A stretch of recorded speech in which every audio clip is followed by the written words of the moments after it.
fuimos 240 personas.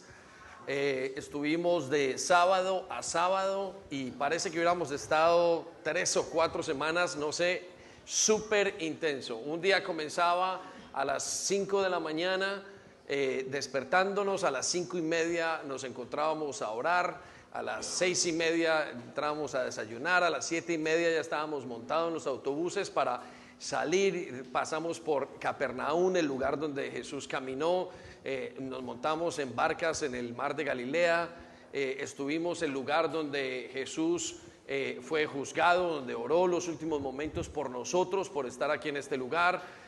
Pasamos en el templo, vimos historia, montamos en barcas, kayaks. Le cuento una cosa, de todas las peregrinaciones que habían, nosotros éramos la única peregrinación familiar. Habían bebés en nuestro coche, éramos 5 autobuses, había por lo menos 3 o 4 bebés, luego 5 niños, jóvenes, adultos, ancianos, gente que venía de todas partes. Verdaderamente es una gran visión, es un regalo de Dios para nosotros. Entonces estamos muy contentos y oramos para que podamos recibir la bendición de Israel como iglesia.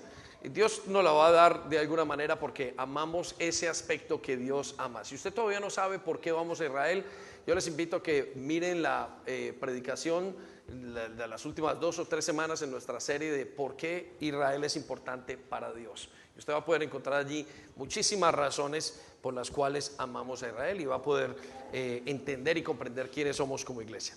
Muy bien, el último lugar donde fuimos se llama el lugar de el Galicanto. Es el lugar donde se cree que fue el momento donde el gallo cantó. Algunos o la gran mayoría de nosotros estamos muy familiarizados con este pasaje del Evangelio donde Pedro niega 3 veces a Jesús, ¿sí? Entonces vamos a hablar de eso y les voy a contar por qué vamos a hablar antes de que oremos un momento. Y voy a hablar de esto porque comienza un periodo de año muy bueno para nosotros. Vamos a comenzar con las fiestas solemnes en los siguientes momentos. Vamos a explicar en los siguientes días o fines de semana. Vamos a entrar en una temporada muy especial para la iglesia y en el calendario de Dios. Entonces es muy importante renovarnos como discípulos. Entonces vamos a sacar 4 principios que vimos en Pedro en ese momento y que se pueden entender, y yo creo que los vamos a aplicar. ¿Saben para qué? Para renovarnos como discípulos. Hoy, al final de hoy, queremos que usted haga un compromiso con Dios de seguir y decir, bueno, ¿cuál es mi siguiente paso? ¿Qué tengo que hacer para hacer eso? Entonces vamos a tomar aire, ¿les parece? Tome aire, cierre sus ojos un momento y vamos a orar allí donde está y vamos a pedirle al Señor que abra nuestro entendimiento. Queremos ser renovados. Padre, muchísimas gracias. Gracias por este tiempo, gracias por Israel, por darnos una visión tan especial. Gracias por amarnos y por dar tantos testimonios y todos los que traemos dentro de nosotros mismos que no podíamos contar porque estamos nerviosos ante un micrófono o porque simplemente tienen que ser contados con lágrimas o de manera personal o con sonrisas, pero que son tuyos en nosotros. Y yo oro para mis hermanos aquí presentes, Señor, que puedan recibir la misma bendición que tú dijiste en Génesis. Bendeciré a los que te bendigan, a la descendencia de Abraham. Señor, estamos bajo esa bendición, la reclamamos, Señor. Nos ponemos bajo ese decreto que tú diste, Señor. Te damos muchas gracias en el nombre de Jesús. Amén y amén. Muy bien, quiero que vaya a las notas que usted tiene allí y vaya conmigo a Mateo 26, versículos 69 al 75. Les voy a dar el contexto y vamos a continuar leyendo la palabra. El contexto es este. Jesús entra a un lugar, a una fortaleza, entra a un sitio que se llama el Galicanto. El nombre comercial o el nombre de ahora se llama el Galicanto, se llama el lugar donde el gallo cantó, pero en realidad era la casa del sumo sacerdote Caifás, del sumo sacerdote Anás, y en ese lugar tenían algo que se llama una especie de prisión.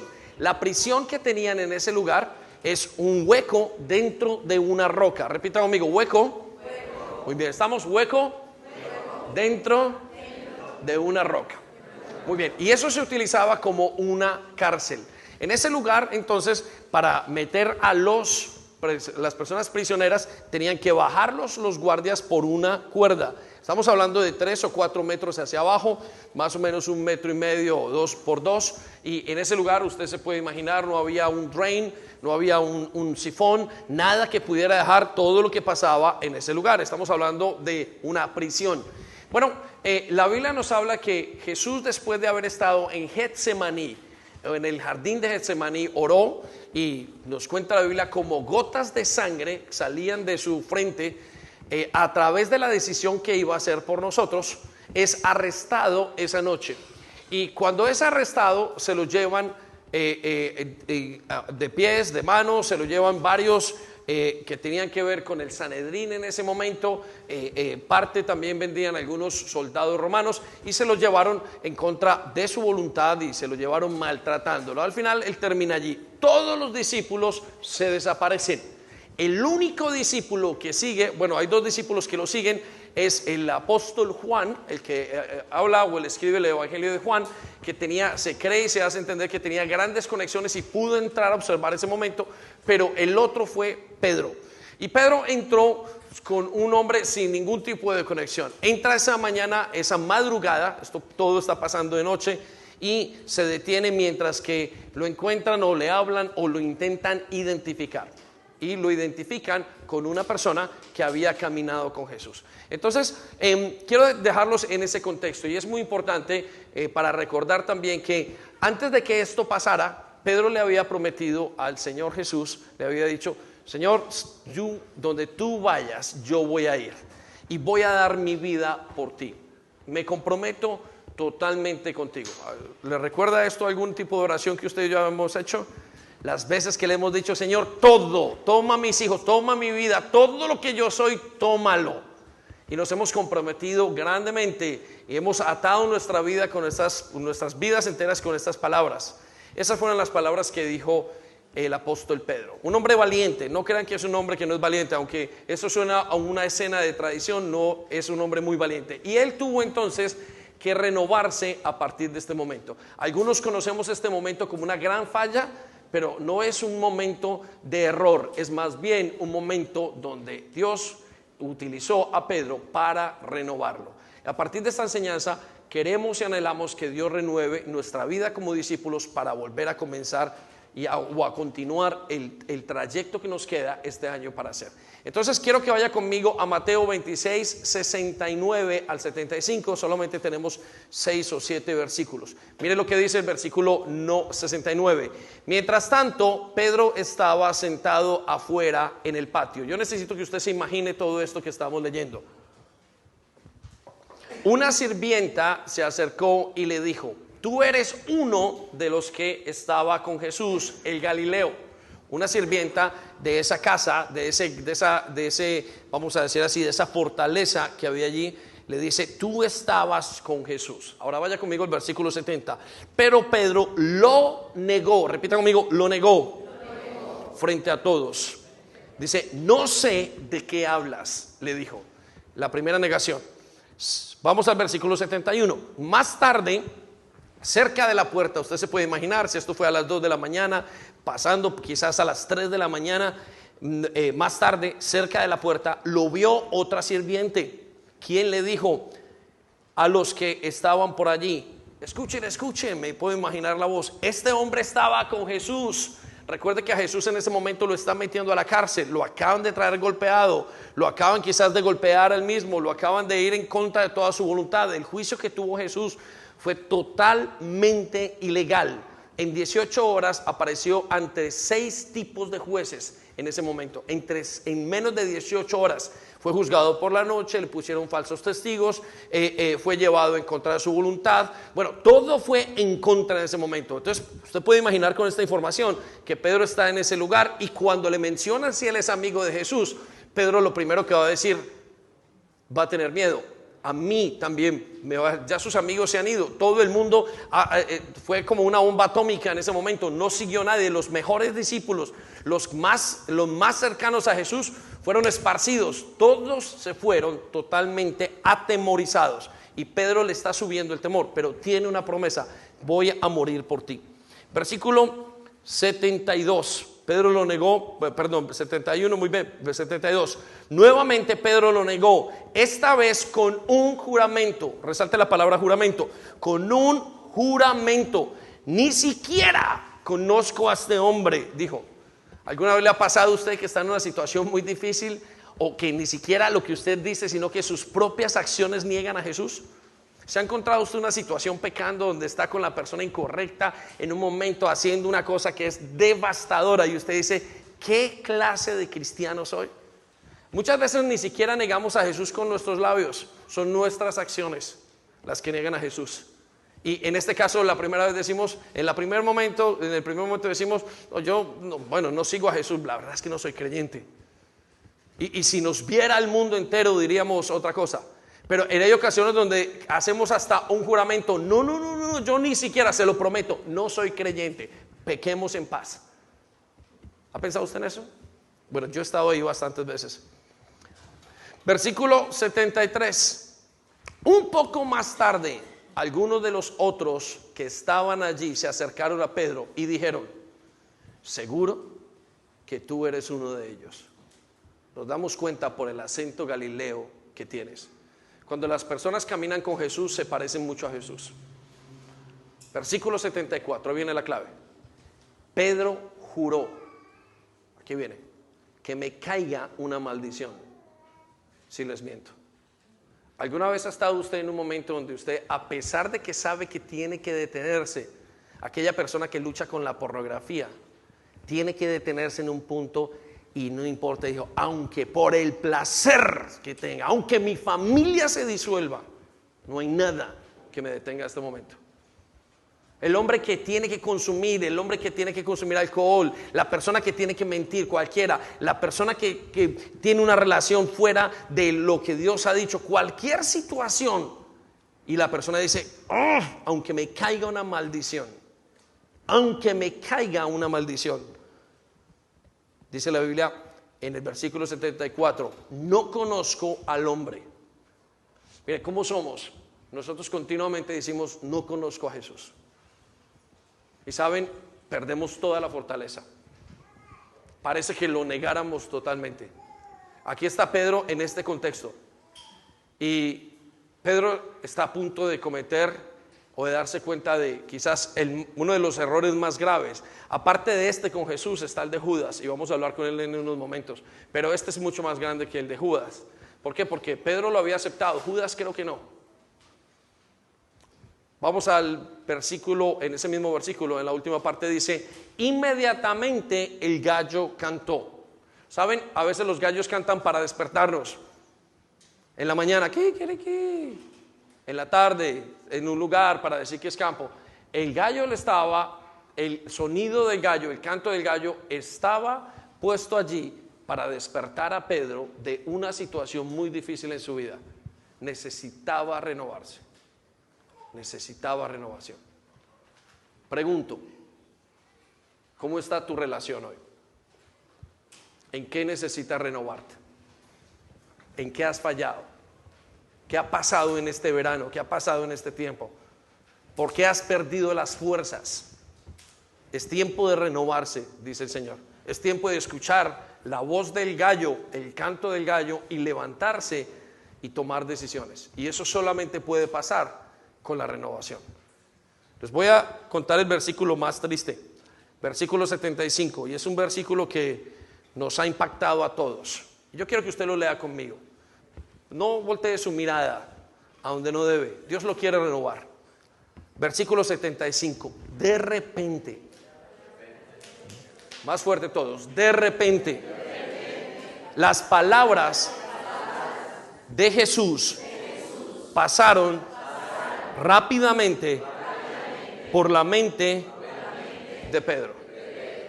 ¿Alguna vez ha estado en ese momento donde inmediatamente viene un pensamiento rápido y usted sabe que fue Dios, y viene un sentimiento de frustración sobre uno? Yo estaba allí, Señor, ¿cómo pasó? Tú ya me habías avisado. ¿Cómo caigo en esto? Usted se puede imaginar Pedro en esa noche adrenalina al 100% en todos los aspectos, con temor, con temblor en todas las situaciones, y Pedro queda allí. Aunque no hubiera querido, aunque hubiera sido el enemigo, lo que sea, Pedro está viviendo esta situación y 3 veces negó a Jesús. Tan fue la situación de Pedro que a partir de ese momento dijo: no soy capaz de servir. Ya no soy un apóstol, no soy un hombre escogido por Dios. Me voy a regresar a Galilea. Galilea era el norte, eran campesinos y había un lago y él era pescador. Ya no puedo. Pedro sintió el deseo de tirar la toalla y no seguir a Jesús. Ese hombre que había tenido una de las más grandes revelaciones que se tiene en el Evangelio. Estoy hablando de un hombre muy valiente. A pesar de esta situación, recuerden, este fue el único hombre que se metió a la boca del lobo, y se metió bien a la boca del lobo. Este hombre es digno de admirar en este momento. Sin embargo, dice: ya no puedo más, voy a irme a ser pescador. Y si usted le quita la palabra pescador, la letra S, queda pecador. Pedro volvió prácticamente a su antigua vida, sin esperanza, y Jesús lo tiene que confrontar. La pregunta es: ¿qué fue lo que hizo Pedro? Pedro es renovado en 4 aspectos importantes. Entonces yo quiero que, como Pedro, usted se identifique con él. Como Dios nos lo pone en esta situación, creo que es un momento bueno para entender cómo tengo yo que renovar mi llamado, mi discipulado. Como discípulo, ¿qué tengo que hacer? Porque muchos de los que estamos aquí hemos quizás permitido que el enemigo nos metiera un gol en nuestro matrimonio, en nuestra vida, en nuestras finanzas, en nuestra sexualidad, en lo que hicimos, en los pensamientos. Y detrás de cada una de esas cosas, lo que está haciendo el enemigo es intentar que nosotros tiremos la toalla para volver a ser pescadores, o más bien pecadores, y volvernos a la vida antigua. Entonces yo quiero que piense, si esta es su situación o si está en este momento en eso, es tiempo no de dormir, es tiempo de escuchar el gallo cantar y que sea renovado. Entonces, en sus hojas tiene el primer aspecto que fue renovado en Pedro.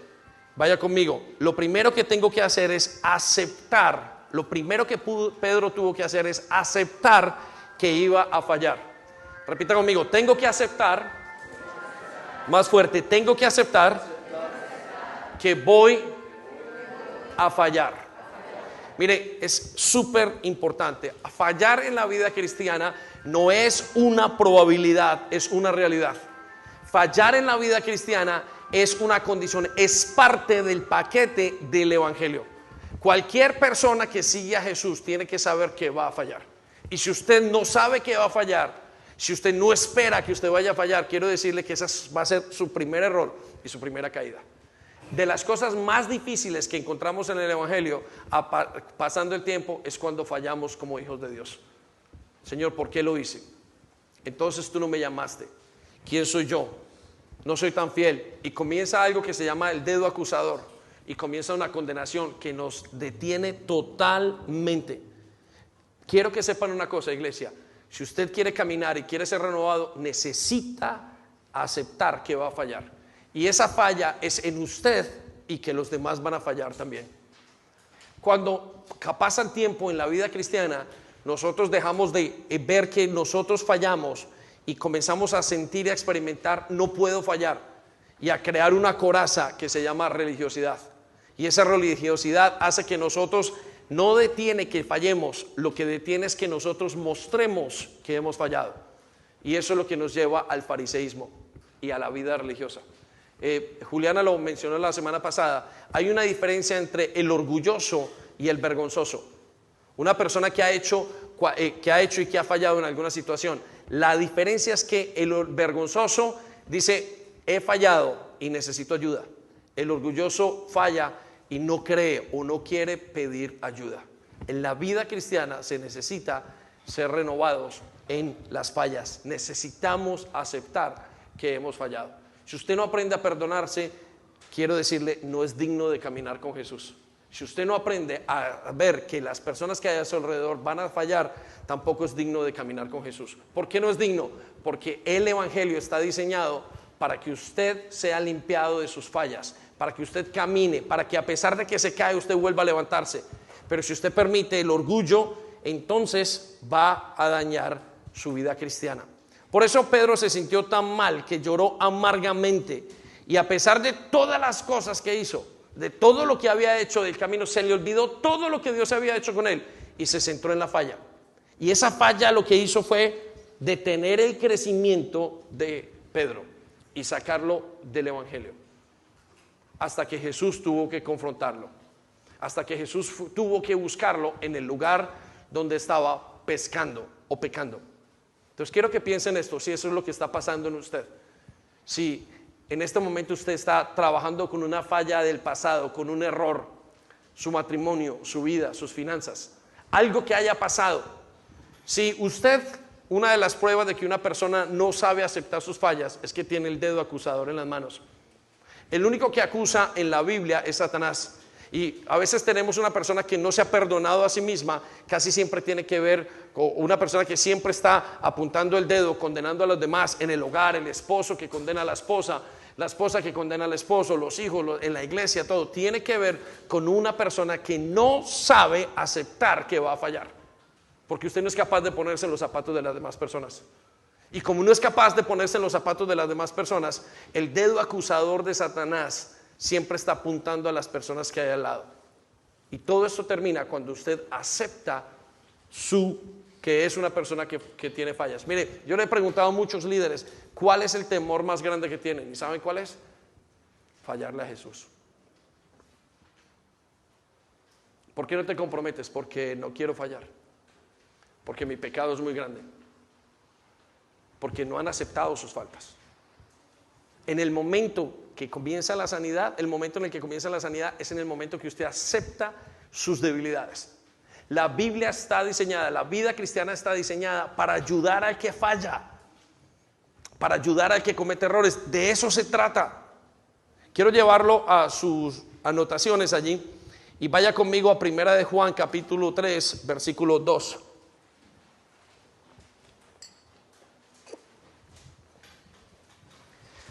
Y quiero que vea conmigo esta promesa de Dios. Necesito que la mire muy bien. ¿Por qué? Porque Pedro sabe y entendió en ese momento, y nos quedó para todas las personas que Pedro había negado al Señor Jesús 3 veces, nos quedó para que nosotros tuviéramos este ejemplo. Pero este ejemplo no se puede entender bien si no entendemos la promesa de Dios y en qué se trata y cómo es la vida del creyente. Y vaya conmigo a 1 de Juan 3:2 y necesito que resalte unas palabras. Mire lo que dice: queridos amigos, ya somos hijos de Dios. Necesito que resalte la palabra ya somos hijos de Dios. Eso es presente.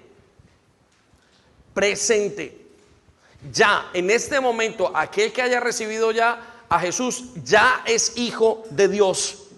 Pero necesito que vea la siguiente parte del versículo para que usted entienda. Pero Él todavía no nos ha mostrado lo que seremos cuando Cristo venga. Circula la palabra todavía. Él dice, ya somos hijos de Dios. Una persona que ha recibido a Jesús ya es hija de Dios. Pero quiero que sepa esta verdad, pero no ha llegado a ser la persona que va a ser. Quiero hablarle de esto, la palabra santidad o santificación. Uno de los significados de la palabra santificación es transformación. Anótelo allí. Santificación es igual a transformación. La transformación de cada persona que camina con Jesucristo tiene 3 tiempos. Y esos 3 tiempos son estos. Quiero que me ponga atención. El primero es, ya es transformado. En las manos de Dios, Dios ya lo ve transformado. El día que Dios llamó a Kelvin, ya lo vio transformado totalmente. Ya estás transformado. Pero el segundo tiempo de la transformación o santificación de una persona tiene que ver con un proceso diario. Y en ese proceso esa persona peca, en ese proceso esa persona cae, en ese proceso esa persona es transformada. Por eso la Biblia dice, todavía no hemos sido transformados o no se ha demostrado lo que seremos cuando Cristo venga. Todavía no se ha demostrado. Y el tercer tiempo de la santificación o de la transformación suya como creyente, necesito que lo entienda, es cuando llegue Jesucristo y seamos totalmente transformados. Mire lo que dice en la siguiente parte del versículo: pero sí sabemos que seremos, quiero que circule la palabra seremos, como Él, porque lo veremos tal y como es Él. Si usted quiere vivir una vida y quiere renovarse como Pedro se renovó, necesita aceptar su falla y entender que usted ya fue transformado, que está siendo transformado y que será finalmente transformado cuando le veamos cara a cara. Eso quiere decir que el creyente va a pasar un proceso continuo de transformación. No es un proceso inmediato, no es lo que nos detiene. Miren, la Biblia nos habla que Jesucristo ya se llevó y ya quitó el poder de el pecado, hablando de la situación de la enfermedad como tal. Sin embargo, nosotros a veces nos da fiebre. Pero usted tiene que aceptar, no que acepte el pecado, tiene que aceptar que ha fallado dentro de sí mismo. Porque si no, se lo va a comer la culpa y va a volver a pescar, alejándose de Jesús. Entonces quiero detenerlo en este momento. ¿Cuántos de ustedes que están aquí se quedaron en el pecado y no aceptaron diciendo: Señor, he pecado, necesito ser transformado? Miren, hace días tuve una pastoral con un joven y después de mucho tiempo pude ver cómo el joven había bajado todo su impulso y comenzó a bajar y como a retroceder en la vida cristiana. Y parte de la pastoral que lo llevamos, comenzamos a mirar qué era lo que había pasado. Y grandes lo que detenía, lo que congelaba la vida del creyente, de ese hombre, de ese muchacho, era su vida sexual. Quiero que sepa esto: cuando yo no acepto que necesito ayuda, mi vida entera se congela. Pedro no aceptó, Pedro no quiso al principio decir: he fallado. Y anote esta palabra o esta frase que le voy a decir, o esta enseñanza. La vida cristiana, todo en la vida se soluciona de dos maneras: recibiendo el amor de Dios y entregando el amor de Dios. Si usted tiene un problema con alguna de estas dos, usted quiere decir que usted no ha aceptado que usted puede fallar. Ahora le voy a dar la siguiente promesa y la encontramos en Filipenses 1, versículo 6. Entonces, le voy a enseñar, o queremos enseñar, cómo tengo que aceptar, cómo hago para aceptar que voy a fallar. Y es muy simple. La respuesta es: acepte su humanidad. Acepte que usted está en periodo de transformación. Y hágase un favor: acepte que los demás también están en periodo de transformación. Porque cuando usted abre su boca para criticar, lo que usted está diciendo es que usted no se acepta a sí mismo. Por eso Jesús dijo: ¿qué hacen ustedes mirando la paja en el otro cuando tienen una viga en su ojo? Eso simplemente quiere decir: ustedes no son capaces de entender porque no se han puesto, porque ustedes mismos no han aceptado su propia humanidad. Nuestra humanidad va a ser transformada, pero usted necesita aceptar que usted todavía tiene mucho que hacer. Pedro tuvo que aceptarlo para poder ser el Pedro que tenía que ser. Vaya conmigo a Filipenses capítulo 1, versículo 6. Y esta es la promesa de Pedro. La promesa de Pablo acerca de esto. Estando convencido. Y quiero que circule la palabra estando. Él no dice estuve, él no dice estaré convencido. Él dice estando. Es un presente continuo. La manera de vivir la vida cristiana es estando convencido de esto, que el que comenzó en vosotros la buena obra, la perfeccionará hasta el día de Cristo Jesús. En otra versión dice que el que comenzó la buena obra la va a terminar. Ahora quiero que anote esto en sus notas. La palabra el que comenzó la obra, no dice tú que comenzaste tu obra la vas a terminar. No lo dice él, Jesús, el que comenzó la obra la va a terminar. Quien tiene que terminar la obra es él, no usted. Usted debe de cooperar con la obra, pero quien termina la obra es él. Si usted termina la obra y se perfecciona usted mismo, quiere decir que usted ha hecho todo en sus fuerzas y es igual a como si no hubiera hecho nada. Entonces quiero que sepa esto: quien termina la obra es el que la empezó, ese es Jesús.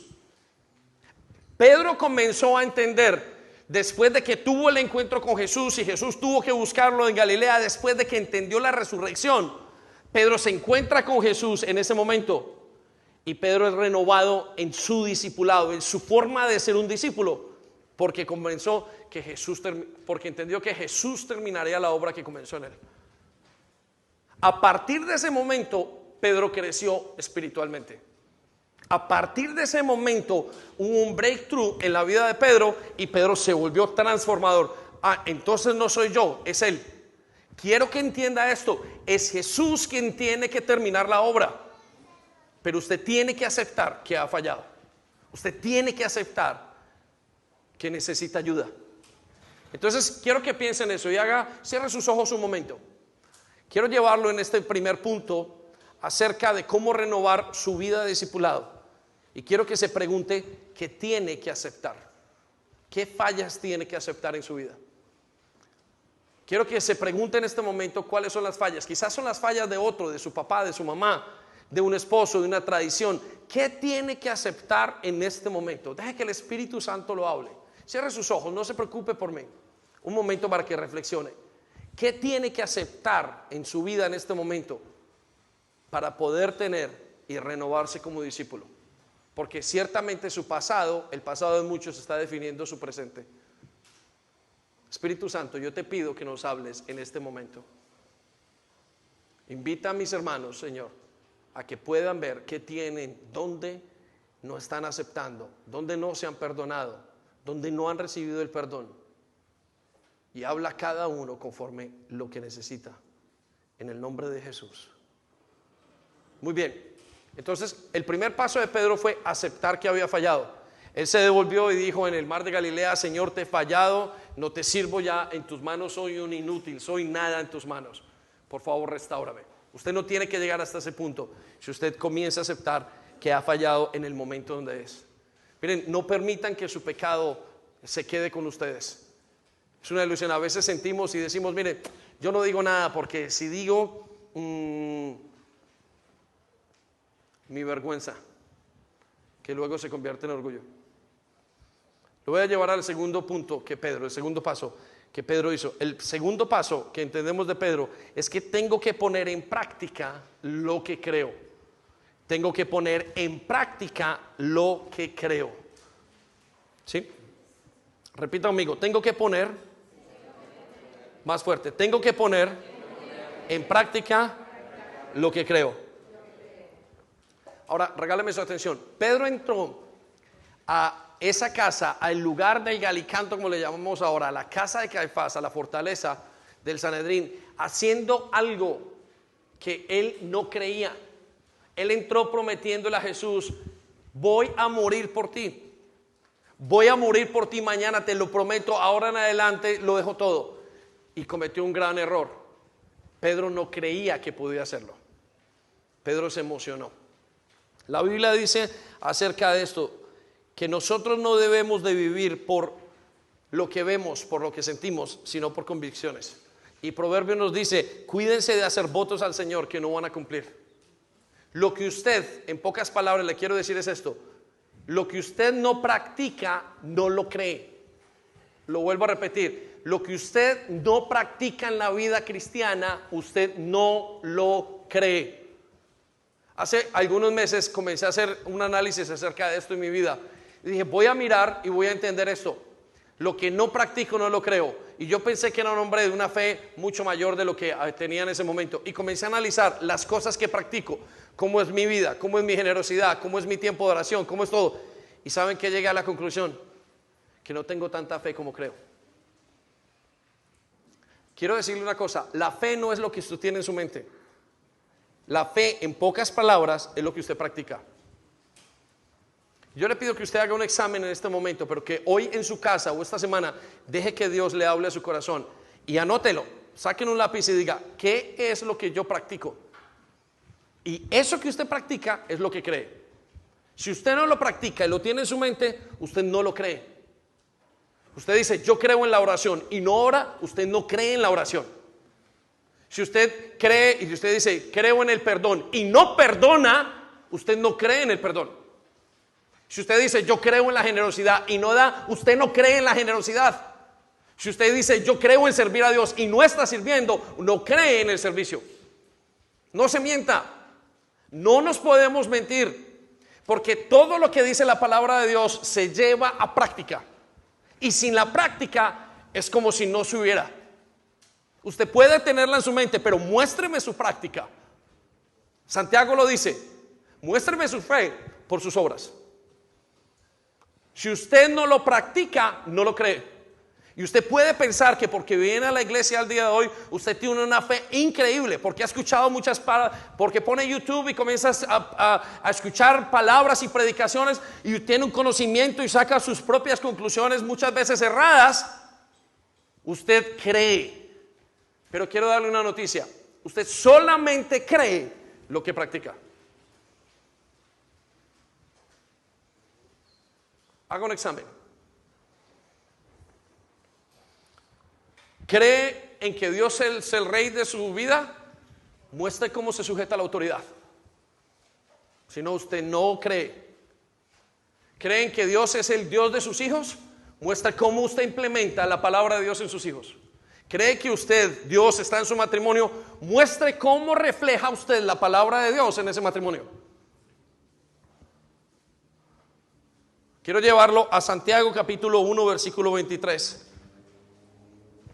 Pedro prometió a Jesús caminar y morir detrás de él, pero no lo creía.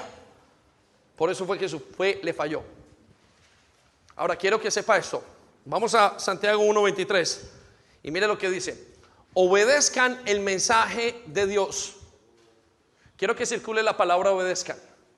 Toda palabra de Dios tiene que ser puesta en práctica, si no, no ha sido creída. Si no, son simplemente buenas intenciones. Si no, son simplemente buenos pensamientos. Si no, son simples buenos conceptos morales que le gustaría hacer. Sin embargo, si usted no los pone en práctica, usted sigue siendo igual. El ladrón dice en su mente, robar es malo, por supuesto, pero él no ha creído esa porción hasta que no ha dejado de robar. El fornicador dice, fornicar es malo, pero él todavía no cree hasta que no deje de fornicar. La santidad es buena, pero no lo cree hasta que no comienza a sujetar su vida a santidad. Quiero que entendamos eso. Mire lo que dice la palabra de Dios entonces. Obedezcan el mensaje. Circule la palabra el mensaje. Perdón, obedezcan el mensaje de Dios. Si lo escuchan, escucha lo que dice. Si lo escuchan, si usted lo recibe, si usted lo escuchó en una predicación, si se lo contaron, si lo leyó, si lo escuchó en YouTube y simplemente lo tiene en su mente y muchas veces simplemente para divagar y no practicar, entonces dice así, se engañan a ustedes mismos. En otra parte dice, son oidores pero no hacedores. Y hay una diferencia muy grande. El oidor simplemente oye, el hacedor tiene fe. El oidor, la fe sin obras es completamente muerta. Haga un análisis, haga un examen y Dios quiera que usted llegue a donde tiene que llegar. Señor, qué poca fe tengo. Porque si no, usted no va a poder crecer en fe como es. Siempre va a estar engañado. Entonces uno conoce gente que cree que sabe mucho, pero sus acciones dicen tan poco de ellos. Por consiguiente, su fe no es nada. Habla mucho, sí, pero tiene muy poca fe. Pedro habló mucho y le llenó de temor su corazón las circunstancias. Vaya, mire lo que dice en la siguiente parte. Se engañan a ustedes mismos y les pasará lo mismo que a quien se mira en un espejo. Tan pronto como se va, se olvidan de cómo era. Ahora quiero decirle una cosa. Si usted entiende ese concepto como lo entendió Pedro, la Biblia nos dice, cuando leemos primera de Pedro y segunda de Pedro, vemos un hombre completamente transformado. Es un hombre que había entendido que tenía que poner su fe en práctica. Y él había dicho inclusive que a la fe había que ponerle, arreglarle, añadirle cosas a la fe. Y conforme se añadían las cosas a la fe, se iba perfeccionando la fe. Este es el hombre, entonces, escuchen esto, iglesia, que estuvo en el momento de la crucifixión y pudo ir a la muerte. Y quiero que sepan lo que dice la tradición. Cuando lo fueron a crucificar, les dijo, por favor, no me crucifiquen boca arriba. Así murió Jesús. Yo no soy digno de eso. crucifíquenme boca abajo. Quiero que se detengan en ese pensamiento. Todo lo que Pedro puso en práctica lo llevó a morir por Jesús. Su fe, cuando tuvo este encuentro con Jesús y lo negó, no estaba cimentada en la práctica. Estaba cimentada en un pensamiento. Yo creo. Y Jesús le dijo: antes de que cante 3 veces el gallo, tú me vas a negar. Jesús sabía que su fe no estaba lista porque no la tenía en práctica. Porque la fe no es un conocimiento, la fe es una acción. Entonces quiero que piense en eso y se detenga en este momento. Y piense cómo puede poner, qué cosas en su vida no están siendo prácticas. Que usted puede decir, qué cosas en su vida no están en este momento que usted no está creyendo. Y deje que el Espíritu Santo, cierre sus ojos un momento, baje su cabeza. Deje que el Espíritu Santo le ministre en este momento y le diga y le traiga a su mente las cosas que usted no cree. Y haga un compromiso: Señor, tengo que creer, tengo que ponerlas en práctica. Espíritu Santo, revélanos en este momento, por favor, paso a paso. Queremos una fe renovada. Pedro aceptó que tenía errores. Pedro puso en práctica lo que creía. Muéstranos a cada uno de los que están aquí qué cosas tienen que poner en este instante, qué cosas tienen que poner a pensar, a poner en práctica, y que realmente puedan decir: yo creo. Y si no, hazlo como yo, Señor, como me hiciste conmigo. Entendieron que no creían tanto como pensaban. Derrumba y quita nuestro orgullo en el nombre de Jesús. Muy bien, abra sus ojos acá y vamos al punto número 3. La tercera lección que aprendemos con Pedro es que tengo que aprender a sufrir. Tengo que aprender a sufrir. Y miren, quiero que entendamos esto. Primero, tenemos que aceptar nuestras fallas. Segundo, poner en práctica lo que creemos. Pero el evangelio necesita ser vivido aprendiendo a sufrir. Y es necesario. Les voy a dar este ejemplo. ¿Ha visto usted una persona que pasa por en medio de un cáncer? ¿Qué hace? Creyente, inmediatamente dobla sus rodillas. Una persona que está en medio de una situación difícil dobla sus rodillas. La gran generalidad que encontramos en la iglesia del día de hoy es una iglesia cómoda, una iglesia que no quiere sufrir y que no sufre, y lo que hace esa iglesia es mantener una comodidad, la comodidad del evangelio de los últimos tiempos. Hay una iglesia que nos habla, hay 7 iglesias que habla el libro de Apocalipsis, que van a llegar o que serían la descripción de toda la historia de la iglesia a través de los tiempos hasta la venida de Jesús. Y la característica de la última iglesia es una iglesia que se cree rica, es una iglesia que no es capaz de sufrir, es una iglesia que todo lo tiene, es una iglesia que está cómoda, es una iglesia que si se adelantan un poquito más en el evangelio, en la predicación del fin de semana, se aburren. Es una iglesia que si les hacen un poquito, si los aprietan un poquito, si les forman el carácter, la gente dice: no, pues yo no quiero recibir eso. Y es una iglesia cómoda que aparentemente se siente rica. Pero esta iglesia, usualmente cuando la leemos, o en esa iglesia cuando uno la lee, Jesucristo para esta iglesia tiene solamente palabras de regaños. Él le dice: tú crees que eres rica, pero eres pobre. Tú crees que todo lo tienes, pero estás totalmente desnuda. Tú crees que eres la mejor de las iglesias porque tienes todo, pero no tienes nada como iglesia. No son nada. Sin embargo, la contrastamos con la iglesia que encontramos en la segunda iglesia que encontramos en el capítulo 2 de Apocalipsis, y es una iglesia de esclavos.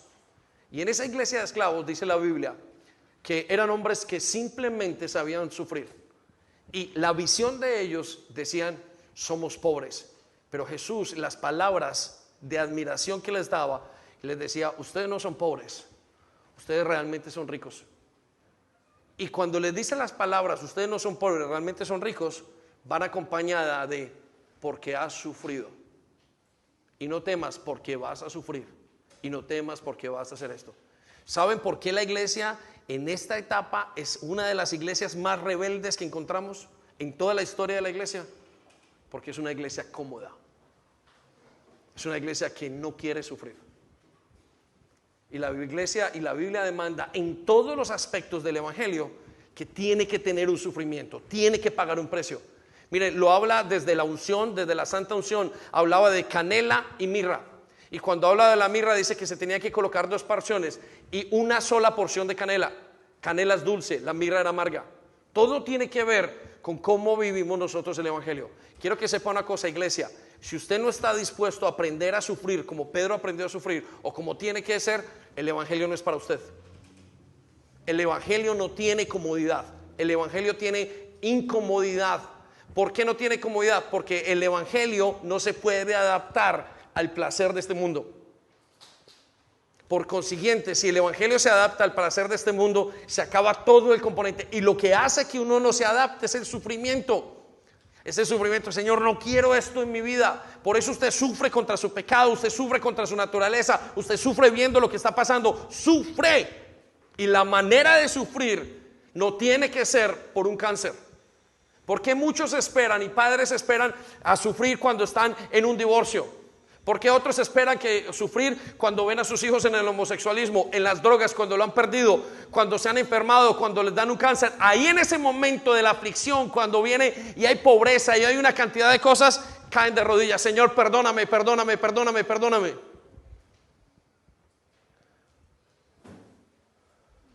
La única manera de vivir el evangelio bien es aprendiendo a sufrir. Vaya conmigo a Mateo capítulo 16, versículo 24. Entonces usted se preguntará, ¿tengo que estar en este momento en Afganistán para que me cojan las guerrillas musulmanas y estén en contra mía y me persigan? ¿Tengo que estar en China para ser espiritual? No, eso no es lo que dice el evangelio. Usted no tiene que estar enfermo de cáncer para tener que volverse a Dios.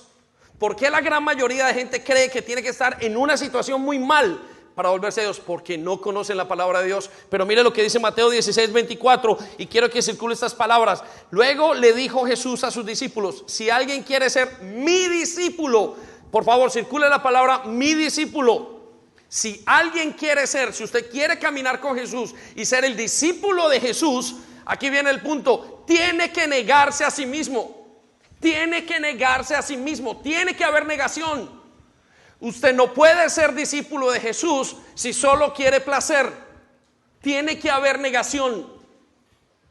No puede vivir su vida cristiana sin no saber sufrir. Y no estoy hablando de sufrir por un trabajo, porque por eso lo hacen muchos sin ningún problema. Hay gente que trabaja 14, 16 horas. Hay gente que uno no vuelve a ver por meses. ¿Dónde estabas trabajando? Haciendo dinero, dejaron sus familias. Ese no es el sufrimiento. El sufrimiento que estamos hablando es el de tomar su cruz, no el de tomar dinero, no el de sufrir por otra cosa, no el de sufrir por mentiroso, no el de sufrir porque usted engaña, no el de sufrir porque no es correcto en sus cosas. El sufrimiento es por tomar su cruz. Y mire lo que dice: y seguirme. Necesito que resalte la palabra negarse a sí mismo, que resalte la palabra tomar y que resalte la palabra seguir. Son 3 o 4 palabras que nos indican sufrimiento. Entonces, ¿cómo aprender a sufrir en la vida cristiana? Negándose a sí mismo. Dios no espera que usted entre en cada situación y tenga que salir y ser golpeado. Que usted entre y se encuentre con la persona que no era, que se acueste con la persona que no es, que tenga esto, que se meta en todos los líos que pueda meterse. Él lo que quiere es que usted aflija su alma diariamente y le diga: Señor, no puedo seguir así, necesito hacer algo. Parte de este mensaje fue el que Dios nos dio para el tiempo de Galicanto allí. Y a pesar de que teníamos otra predicación para hoy, Dios nos habló esta mañana y dijo: este es el mensaje que la iglesia necesita escuchar. Cuando lo escucharon allí, se me acercó una señora que agradezco que se hubiera acercado. Y la señora me dijo: mire, no hice sino llorar en medio de la predicación, porque creo que no sé sufrir, porque no me niego nada a mí mismo. Me dijo: ¿quiere que sepa qué es lo que me pasa? Dijo: me encanta dormir, tengo excesos de dormidas. Duermo 1 hora si puedo, más si puedo y si puedo. Dijo: y entiendo que el Señor hoy me está diciendo que me niegue. Mire, Dios no lo está llamando a usted a la China. Dios no lo está llamando a hacer cosas imposibles. Dios lo está llamando a que se niegue. Y no hay forma de negarse si no es de rodillas. No hay forma de negarse si no, usted no se niega, dice: decido obedecer, decido sujetarme a ti, Señor. No hay otra forma. Dios dejó la herramienta para que cada creyente pudiera aprender cómo sufrir sin tener que vivir una situación atroz. Pastor, vengo llorando y hay gente que se convierte. Me acaban de, prácticamente vengo llorando por mis hijos. Se me perdió todo mi matrimonio y con eso llegaron a los pies de Cristo. Qué tristeza que tengamos que llegar hacia el Señor para sufrir. Tiene que doblegar su alma. Señor, no sé por qué me gusta este pecado, pero necesito negarme. No sé por qué me tengo que meter, no sé por qué me tiene que dar rabia. Quítame la rabia, Señor. Tiene que ser una negación. Tome su cruz y sígame. De hecho, es la única manera de ser un discípulo de Jesús. Así es que le digo una cosa: si usted no se niega a usted mismo en este momento, usted no es discípulo. No lo es. Porque necesita negarse a usted mismo. La única manera es negándose. No puede haber un discípulo si no hay una negación. Es fundamental en la palabra de Dios. Entonces le hago la pregunta: ¿en qué cosas nos está negando? ¿Por qué queremos placer continuamente? ¿Por qué queremos todo el placer del mundo? Dios dice: niéguese a usted mismo, a sus placeres. No tengas relaciones sexuales antes del matrimonio, y queremos insistir en ellas. El que bebe dice: bebo porque necesito placer. El que ve pornografía dice: es que necesito placer. Es que quiero. Es que quiero dinero. No nos estamos negando a nosotros mismos. Y es la característica de la iglesia de los últimos tiempos. Y es una iglesia pobre, desnuda, ciega. Porque lo que nos deja ver estas cosas, lo que nos abre los ojos, es el sufrimiento. El gallo cantó para que Pedro sufriera. Si Pedro no sufre en ese momento con eso que hizo, y no dice no pasa en la vida de Pedro lo que dice la Biblia que pasó, fue amargamente llorando, Pedro no vuelve. Pedro se pierde para toda la vida. Por favor, no permita que las circunstancias lo lleven al sufrimiento. La gran mayoría dicen: bueno, siguen a Jesús porque sus vidas son muy sufridas. Eran borrachos todos, eran homosexuales, eran esto, eran lo otro, eran ladrones. Y todos vienen a Jesús, aparentemente la gran mayoría, por este común denominador, porque tuvieron que sufrir afuera. Pero ¿qué tal si empezamos a venir a Jesús porque tenemos que sufrir por dentro? Cierre sus ojos un momento, deje que el Espíritu Santo le hable. Yo sé que Él está hablando en este momento. El sistema para aprender a sufrir es rendir nuestra vida a Cristo. Deje que el Espíritu Santo le ayude a responder la pregunta: ¿en qué necesitas sufrir? ¿En qué tienes que aprender a sufrir? ¿Qué cosas son las que tienes que aprender a sufrir? Y mira cuáles son las luchas más fuertes que tienes. Pedro fue renovado en eso. En el nombre de Jesús. Muy bien. Hemos hablado de 3 cosas importantes para ser renovados. La primera es: necesitamos aceptar que vamos a fallar. La segunda, necesitamos poner en práctica lo que creemos. La tercera, tenemos que aprender a sufrir. Y lo quiero llevar a la última parte, y una de las que más me gusta. Tengo que aprender a confiar. Tengo que aprender a confiar. Ahora quiero que piensen en Pedro, y rápidamente lo voy a llevar por esto. El recuento bíblico de la vida de Pedro en este momento es que Pedro es alcanzado en el mar de Galilea por Jesús y comienza a tener una conversación de restauración. Y yo quiero que usted le ponga mucha atención a esto. Pedro, ¿me amas? Pedro le responde: sí, Señor, te amo. Quiero que escuche esto. La respuesta de Pedro la respuesta de Jesús es: apacienta mis ovejas. La restauración de Jesús hacia Pedro fue a través de confiar. Ahora quiero darle una palabra y anótela allí. Confiar se mide, la confianza en una persona se mide en su compromiso. Una persona que confía en alguien es una persona comprometida con ese alguien. Usted mide el nivel de confianza que usted tiene en su esposo o en su esposa en el compromiso que esa persona tenga. Los grandes hombres de Dios les podemos medir la confianza que tenían en Jesús, en la confianza, en el compromiso que tenían con Jesús. Entonces, confianza es igual a compromiso. Voy con ustedes un momento para explicarles esto. Vaya conmigo al versículo que tiene allí en sus notas, en Hechos capítulo 20, versículo 21. Muchos me lo han escuchado, pero hay algunos nuevos que no han escuchado esto. Este es el mensaje de Pablo para todo el mensaje. Así Pablo resume el evangelio de la vida cristiana. Mire lo que dice, lo resume en 3 partes. Aquellos que quieran saber el evangelio en 3 partes, en los 3 elementos más básicos se resumen así. Capítulo 20, versículo 21. He tenido un solo mensaje para los judíos y los griegos por igual, para judíos y no judíos, para judíos y para gentiles, para los que conocen la ley y no conocen la ley. Este es el mensaje en 3 partes. La necesidad de arrepentirse del pecado, de volver a Dios y de confiar en nuestro Señor Jesucristo.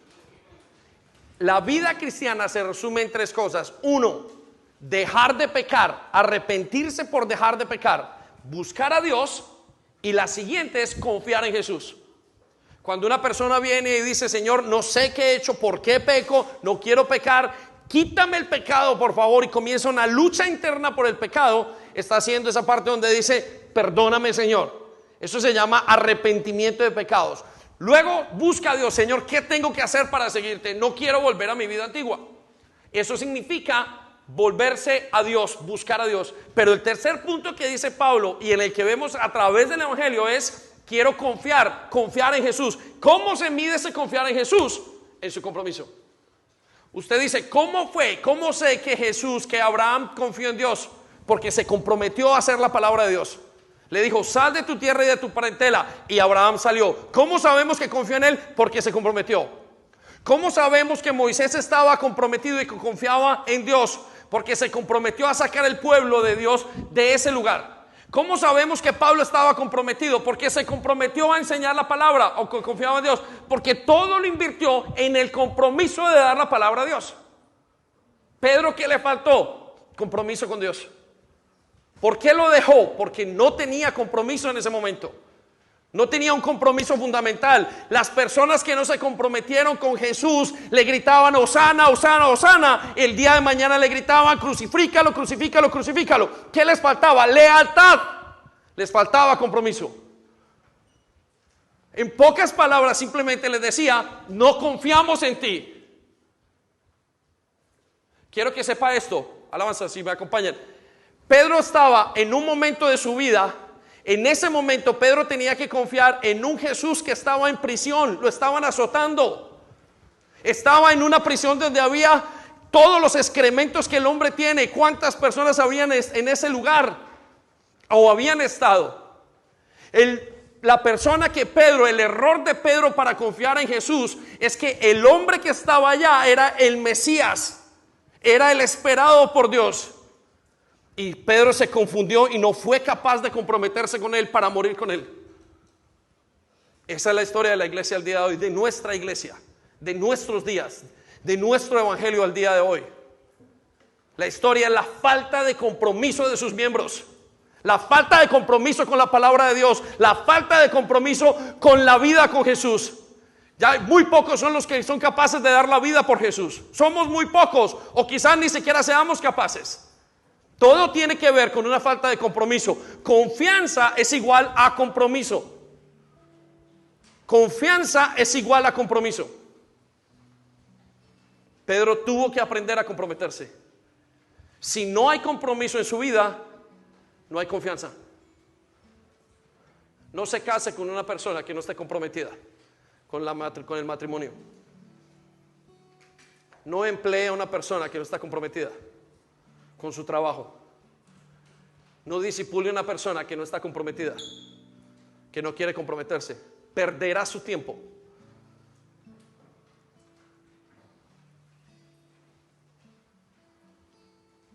Quiero llevarlo a Hechos capítulo 13, versículo 36. ¿Dónde está el sonidista?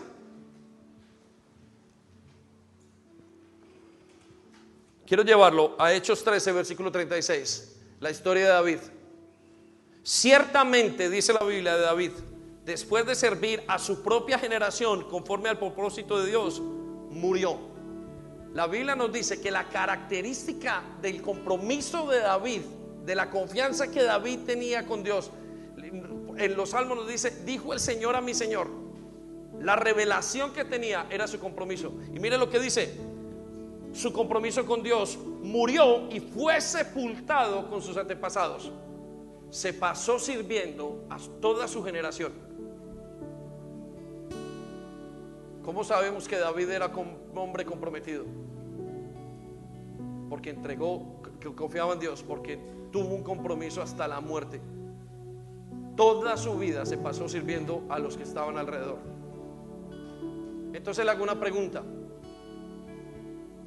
¿quiere ser renovado como discípulo de Jesús? Necesita comprometerse. No se puede levantar un matrimonio sin compromiso. No se puede hacer una carrera sin compromiso. No se puede seguir a Jesús sin compromiso. No se puede seguir a Jesús mediocremente. No lo puede hacer. No pueden seguir a Jesús. No se puede seguir a Jesús de una manera mediocre. Se sigue a Jesús comprometido o no se sigue. No se levanta una iglesia sana si no hay compromiso. No se levanta una familia sana si no hay compromiso. No hay sanidad interior si no hay compromiso. No se es un discípulo si no hay compromiso. Se es la multitud. La multitud nunca se compromete. Los discípulos están tan comprometidos que quieren morir boca abajo. Esos son los discípulos. Quiere seguir a Jesús, necesita comprometerse. Ahora le digo una cosa: quizás su compromiso no sea como el mío, porque ciertamente tengo un compromiso mayor que el de todos. Quizás su compromiso es el día de hoy con hacer lo que Dios le dice, con anotar simplemente las cosas. Quizás su compromiso es simplemente hacer el conéctate que comenzó hoy. Quizás su compromiso es entrar en sanidades. Quizás su compromiso es volver a servir. Quizás su compromiso es pedir perdón a quien tiene que pedir perdón. Usted sabe su compromiso. Si quiere seguir a Jesús y ser renovado, necesita comprometerse. Si no, será simplemente parte de la multitud. Cierre sus ojos un momento, por favor. ¿En qué necesita comprometerse? ¿En qué necesitamos como iglesia comprometernos? Y por favor, no empiece diciendo: es que la iglesia, es que los otros necesitan comprometerse. ¿Por qué no empieza por su compromiso? No diga más el compromiso que le falta a su esposa. Diga el compromiso que le falta a usted con Cristo. No hable más del compromiso o de la falta de compromiso de sus hijos. Hable de su falta de compromiso. No hable más de la falta de compromiso de sus hermanos. Hable de su falta de compromiso. Permita que el Espíritu Santo le hable. Espíritu Santo, hoy queremos comenzar esta nueva etapa. Ya está toda la familia en casa prácticamente. Todos los que estábamos fuera. Y comienza un año, Señor, de compromisos. Comienza otro año para seguirte. Tal vez este año vuelvas. Tal vez este año vuelvas por tu iglesia. Tal vez este año vuelvas a abrir las ventanas de los cielos. Quizás este año lo que necesitamos es sufrir. Quizás este año lo que necesitamos es otra cosa diferente al placer. Pero solamente tú nos puedes ayudar. Hoy venimos delante de ti como iglesia a pedirte que nos renueves. Renuévanos como discípulos, Señor. Muéstranos qué tenemos que aceptar para seguir adelante. Vuélvenos a ayudar a poner la fe en práctica. No queremos hablar de la fe, queremos practicar la fe. ¿De qué me sirve hablar tanto cuando mis acciones no son nada? ¿De qué me sirve explicar si fue en el Antiguo o en el Nuevo Testamento, si estaba escrito, si no está escrito, si yo no lo quiero hacer? Quizás este año necesitemos, Señor, comenzar y y aprender a sufrir. Quizás este año, Señor, seguramente, no quizás, necesitamos comprometernos. Y te pedimos que nos ayudes. Tú solamente puedes contar con un Pedro comprometido. No puedes contar con un Pedro bocón. Tienes que contar con uno que muestre sus frutos, pues dijiste: por los frutos los conoceréis. Y no hay un fruto que se pueda dar sin compromiso. Aún la menor de las plantas muestra los frutos a través del tiempo y compromiso. Así es que en este momento, Señor, te preguntamos: ¿en qué quieres que nos comprometamos? Ayúdanos a comprometernos. Pregúntale a Dios allí donde estás. Pídele perdón si es necesario. Te pedimos perdón por nuestra falta de compromiso, Señor, que nos ha llevado hasta perder el discernimiento.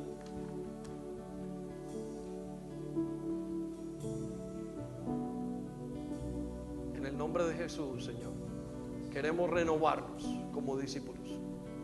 Haz que cante el gallo una vez más, Señor, en nuestras vidas, para ser renovados. Gracias por la valentía de los hombres y mujeres que te han creído y que quieren tomar un compromiso contigo. Y yo les voy a pedir que se pongan en pie aquellos que ya están listos para comprometerse, pero que sus votos no sean simplemente, vamos a ponernos de pie toda la iglesia, pero en su corazón aquellos que quieran comprometerse, en el nombre de Jesús, vamos a decirle: Señor, yo quiero comprometerme. Y dígale en qué quiere. Usted tiene que elegir. No es una obligación, pero sí es un compromiso que se hace con Dios. Algunos necesitamos comprometernos en nuestro hogar. Algunos necesitamos comprometernos en nuestra sanidad interna. Otros necesitamos comprometernos en la educación dentro de la iglesia. Hay jóvenes que necesitan comprometer su entrega. Hay hombres y mujeres que necesitan comprometerse en dejar el pecado. Hay otros que necesitan comprometerse en seguir a Dios. Hay otros que necesitan comprometerse en las raíces profundas de su corazón. Pero toda la iglesia necesita comprometerse si quiere seguir a Jesús. En el nombre de Jesús, Señor.